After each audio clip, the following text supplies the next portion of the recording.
அனைவருக்கும் வணக்கம். நீங்கள் நம்ம சேனலுக்கு புதுசுன்னா பக்கத்தில் இருக்கிற பெல் பட்டன் அமைத்தி சப்ஸ்கிரைப் பண்ணிக்கோங்க. இவங்கிட்ட லெட்ரு எழுத வந்ததுக்கு எனக்கு இதுவும் வேணும் இன்னமும் வேணும். சரி, என்ன நடக்குதுன்னு பார்ப்போம். சரிப்பா, எதுவுமே வேணாம், மனைவின்னு எழுது. மொட்டையா மனைவிக்குன்னா என்ன அர்த்தம்? யாரோட மனைவிக்குன்னு கேட்க மாட்டாங்களா? ஏப்பா, அவங்களுக்கு தெரியும்பா நான் தான் எழுதியிருக்கேன்னு. அம்மா, இப்போ எதுக்குப்பா அடித்த? எழுதுறதுன்னா நீ எழுதுவேன்னு அவங்க நினைப்பாங்களா? ஒன்றுக்கும் குதர்க்கமாகவே கேள்வி கேட்டு நம்மளை படுத்தி வைக்கிறான் ஐயா. ஏப்பா, லெட்டரை எழுத வேண்டாம்பா, நான் கிளம்புறேன். ஒரு நிமிஷம். ஏன்பா வருவனை ஏன் பண்ணிடுத்துற? நான் தான் லெட்டர் எழுத வேணான்னு சொல்லிட்டேன்ல. சும்மா இருந்தவனை லெட்டர் எழுதணும்னு சொல்லிவிட்டு இப்போது உன் இஷ்டத்துக்கு வேண்டாங்கிறியா? அப்போ உண்மையாகவே உனக்கு பொண்டாட்டிக்கு லெட்டர் எழுதணுன்ற ஆர்வம் இல்லை. இவனுக்கு எப்படி சொல்லி தான் புரிய வைக்கிறது? அவனுக்கு சாதகமாகவே எல்லாத்தையுமே பேசுகிறான் ஐயா.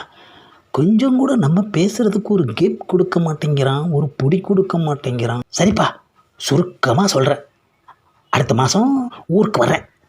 இந்த கடிதத்தை தந்தி மாதிரி பாவிச்சு உடனே பதில் போடவும் அப்படின்னு எழுதுப்பா. நீ வாங்கிட்டு வந்திருக்கே, இதுக்கு பேர் என்ன? லெட்டரு. அப்புறம் எப்படி இதை தந்தி மாதிரி பாவிக்க முடியும்? ஆஹா, இவனுக்கு சாதகமாகவே நம்ம வாயிலிருந்தும் வார்த்தை வந்துடுது ஐயா. ஏப்பா, அப்படி எழுதுனாதான்ப்பா சீக்கிரமாக பதில் வரும்.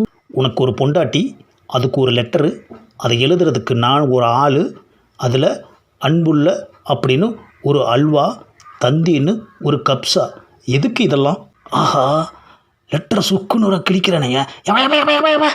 ஏன்பா லெட்டரை கிழிக்கிற? ஆஹா, முழுசாக கிழிச்சு நம்ம தலையிலேயே போட்டுட்டானையா. இனிமே பொண்டாட்டிக்கு லெட்டர் எழுதணும்னு இங்கே வந்த தொலைச்சிடுவேன். முதல்ல இடத்த காலி பண்ணு. A few moments later. ரொம்ப நாளைக்கு அப்புறம் பொண்டாட்டிக்கு லெட்டர் எழுதலாம்னு நினச்சேன்.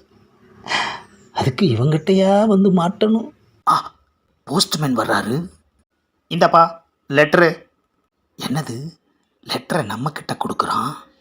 உள்ளே போய் கொடுக்கறதுக்கு சோம்பேறித்தனம். என் பொண்டாட்டிக்கு எழுத சொன்ன லெட்டரை சுக்கு நூறாக கிழிச்சல்ல. இப்போ உனக்கு வந்த லெட்டரையும் அதே மாதிரி சுக்கு நூறாக கிழிக்கிறேன். யோ, ஏன் லெட்டர் கிழிக்கிற? யோ போஸ்ட்மேன், இது உனக்கு சம்மந்தம் இல்லாதது. யோ, அது உன் பொண்டாட்டிகிட்ட வந்த லெட்டரையா?